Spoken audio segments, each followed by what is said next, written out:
Chronicles chapter 1, King Solomon. Solomon, son of David, took a firm grip on the reins of his kingdom. God was with him and gave him much help.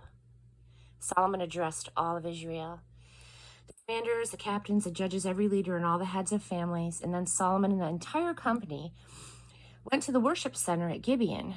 That's where the tent of meeting of God was, the one that Moses, the servant of God, had made in the wilderness.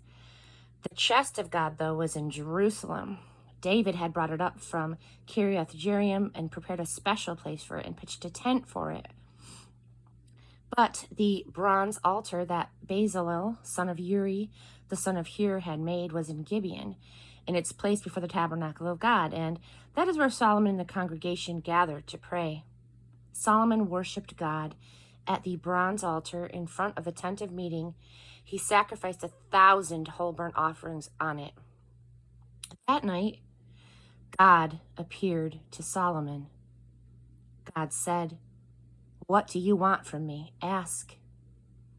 Solomon answered, "You were extravagantly generous with David, my father, and now you have made me king in his place. Establish, God, the words you spoke to my father, for you have given me a staggering task, ruling this mob of people. Yes, give me wisdom and knowledge as I come and go among this people. Because who on his own is capable of leading these, your glorious people?" God answered Solomon, "This is what has come out of your heart. You didn't grasp for money, wealth, fame, and the doom of your enemies. You didn't even ask for a long life. You asked for wisdom and knowledge so that you could govern well my people over whom I've made you king. Because of this, you get what you've asked for, wisdom and knowledge. And I'm presenting you the rest as a bonus. Money, wealth, and fame beyond anything the kings before or after you had or will have." And then Solomon left the worship center at Gibeon and the tent of meeting and went to Jerusalem.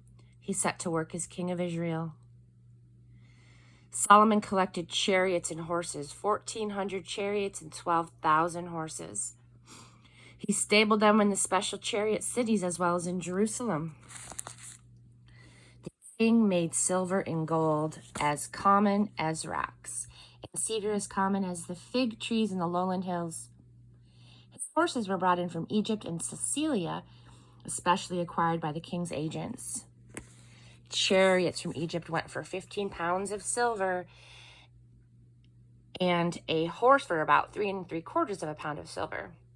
Solomon carried on a brisk horse trading business with the Hittite and the Aramean royal houses. Chapter 2, the temple construction begins. Solomon gave orders to begin construction on the house of worship in honor of God in a palace for himself. Solomon assigned 70,000 common laborers, 80,000 to work the quarries in the mountains, and 3,600 foremen to manage the workforce. And then Solomon sent this message to King Hiram of Tyre: "Send me cedar logs, the same kind that you sent David my father for building his palace.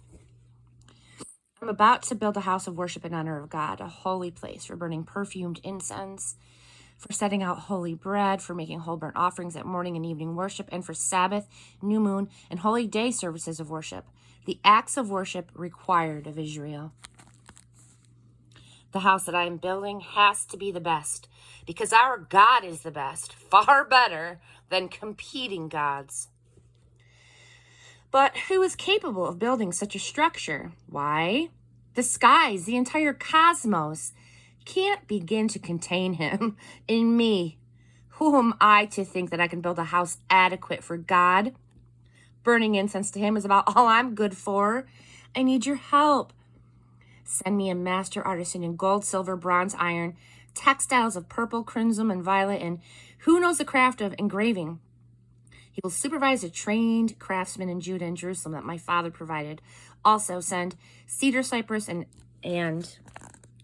algum logs from Lebanon. I know you have lumberjacks' experience in Lebanon forests. I'll send workers to join your crews to cut plenty of timber. I'm going to need a lot because this house I'm building is going to be absolutely stunning. A showcase temple. I will provide all the food necessary for your crew of lumberjacks and loggers. 130,000 bushels of wheat, 120,000 gallons of wine, and 120,000 gallons of olive oil. Hiram, king of Tyre, wrote Solomon in reply, "It is plain that God loves his people. He made you king over them." He wrote on, "Blessed be the God of Israel, who made heaven and earth, and who gave King David a son so wise, so knowledgeable and shrewd, to build a temple for God and a palace for himself. I've sent you Huram Abi. He's already on his way. He knows the construction business inside and out. His mother is from Dan and his father from Tyre. He knows how to work in gold, silver, bronze, iron, stone, and wood, in purple, violet, linen, and crimson textiles. He's also an expert engraver and competent to work out designs with your artists and architects, and those of my master David, your father.